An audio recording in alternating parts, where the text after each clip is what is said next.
ఇక్కడ ఆత్మకూరులో మా గౌడన్నలతో మీ అందరం కూడా మాట్లాడడం జరుగుతుంది.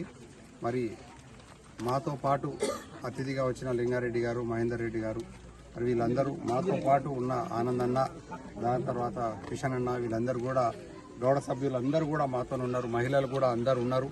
మేమందరం కూడా ఇక్కడికి వచ్చిన ఉద్దేశం ఏంటంటే, జీవన్ రెడ్డి గారు ఎంపీగా నిలబడ్డారు. ఆ నిలబడ్డ ఎంపీ గారి కోసం మేమందరం కూడా కష్టపడుతున్నాము. వారికి ఓటేయాలని చెప్పి ఒక నివేదికతో ముందర ఇక్కడ అందరం కలవడం జరిగింది. ఇంతకుముందే పెద్దలు ఆనందన్న వాళ్ళందరూ కూడా మాట్లాడారు. మనం ఎందుకు జీవన్ రెడ్డి గారికి ఓటేయాలి, జీవన్ రెడ్డి గారికి ఓటేస్తే మనకేం లాభం అన్న విషయాలపైన చాలా కూడా అందరూ కూడా మాట్లాడుకోవడం జరిగింది. నిజంగా కూడా నేను కూడా చెప్పేది ఒకటే విషయం మీ అందరికీ కూడా, ఇవాళ ఒక ఎంపీ అభ్యర్థి జీవన్ రెడ్డి, ఆయన మనకు స్థానికుడు, మన జగిత్యాల వాసి. ఇవాళ ఆయన గెలిపించుకుంటే మనకి ఎక్కడికన్నా పోయే అవసరం కూడా తప్పుతుంది. మన జగిత్యాల్లో ఉంటాడు కాబట్టి మెట్పల్లి కొరుట్లా కూడా మనకు నిజంగా దగ్గర కాబట్టి ఆయన మనకి ఏ పనులు ఉన్నా కూడా చేయించుకోవచ్చు అనేది ఒకటి ఉద్దేశం. మరి నిజంగా కూడా సంతోషకరమైన వార్త ఏంటంటే, ఇవాళ మేము ఎక్కడైతే ఇక్కడ నిలబడి మేమందరం కూడా మాట్లాడుతున్నామో ఆ జాగా ఇచ్చింది కూడా ఇంద్రమ్మ అని చెప్పి చెప్తున్నారు. ఆ రోజులలో మరి ఈ ఏరియా అంతా కొట్టుకపోయినప్పుడు అప్పుడు ఇంద్రమ్మ గారు, అప్పుడు మరి పివి నరసింహ కూడా జరిగిందంట. అంటే వీళ్ళందరూ వచ్చినప్పుడే వీళ్ళందరూ కూడా నాకు చెప్తున్నారు, సార్ మేమందరం ఇప్పటికి కూడా మేము మరవలేదు, మా జాగాలు ఈ ఇండ్లు కట్టుకున్నదంటే కూడా అదంతా కూడా ఇంద్రమ్మ చలువే, ఇంద్రమ్మ గారి వారు చేయడంతోనే మాకు ఈ ఇండ్లు వచ్చినాయని చెప్పి చెప్తున్నారు. అంటే నిజంగా కూడా మాకు కూడా సంతోషం అనిపిస్తుంది. ఇట్లాంటి మాటలు విన్నప్పుడు నిజంగా కూడా ఇప్పటికి కూడా ఇందిరాగాంధీని తలుసుకొని మరి వారు ఇచ్చిన ఇళ్లలో మేము అందరం కూడా ఉన్నామని చెప్పుకోవడం మాకు కూడా సంతోషకరమే.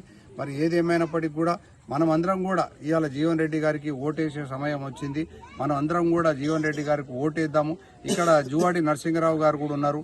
మరి వారు కూడా మొన్న అనుకోని సందర్భంలో కొన్ని ఓట్లతోనే ఓడిపోయినరు. కానీ ఆయన నేను అందరినీ కాపాడుకుంటాను, నేను నిన్న కూడా కలవడం జరిగింది. ఆయన కూడా మీ గౌడ్స్కి ఏ అవసరం ఉన్నా నాకు చెప్పండి డాక్టర్ సాబ్, మేము అందరం కూడా చేసి పెడతామని చెప్పి చెప్తా ఉన్నారు.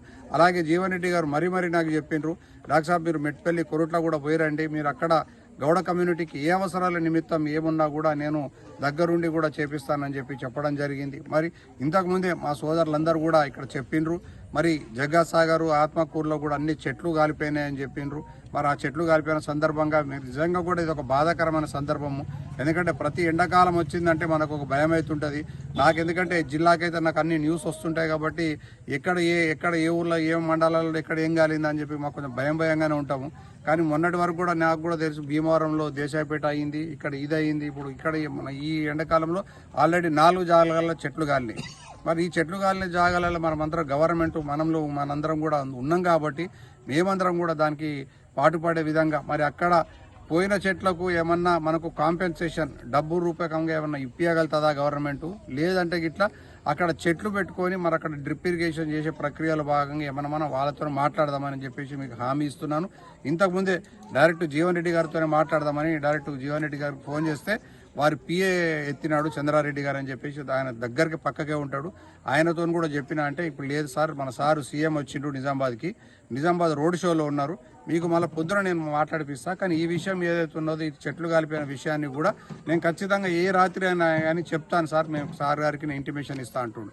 నేను అట్లాగే నర్సింగ్ అన్న కూడా ఫోన్ చేస్తే నర్సింగ్ అన్న అక్కడే మన ఐలాపూర్లో ప్రచార సభలో ఉన్నాడంటే ఆయన కూడా మాట్లాడిపిస్తా అన్నాడు. అంటే నేను మీకు వాగ్దానం చేస్తున్నా, ఇక్కడ ఖచ్చితంగా వాళ్ళిద్దరితోని మళ్ళీ నేను మాట్లాడిపించి ఇక్కడ ఏదో ఒక రకంగా సమస్యకు మనం ఏదో కొంచెం పరిష్కారం చేసే భాగ్యంగా మనం కొన్ని చెట్లు పెట్టుకుందాము. మీరు అందరూ అనుకుంటే చెట్లు నాటుదాము. అక్కడ బోరింగ్ లేకపోతే బోరింగా డ్రిప్ ఇరిగేషనా ఏదన్నా అవసరం పడితే అది దగ్గరుండి నేను నరసింహరావు గారితో అటు జీవన్ రెడ్డి గారితో కోఆర్డినేట్ చేసుకొని ఖచ్చితంగా మీకు ఆ పని చేపించే నేను బాధ్యత నేను తీసుకుంటానని చెప్పి మీకు వాగ్దానం చేసుకుంటూ, మరి ఒక్కసారి ఆలోచన చేయండి. మనకు బీజేపీ వాళ్ళు మొత్తము టోటల్ రిజర్వేషనే ఎత్తేస్తా అని అంటున్నారు. మరి ఎత్తేస్తే మన బడుగు బలహీన వర్గాలు ఎక్కడొస్తాయి, లేకపోతే మన పిల్లగాళ్ళకు ఉద్యోగాలు ఎక్కడొస్తాయి, ఎక్కడ కూడా రావు, అన్యాయం అయిపోతాము.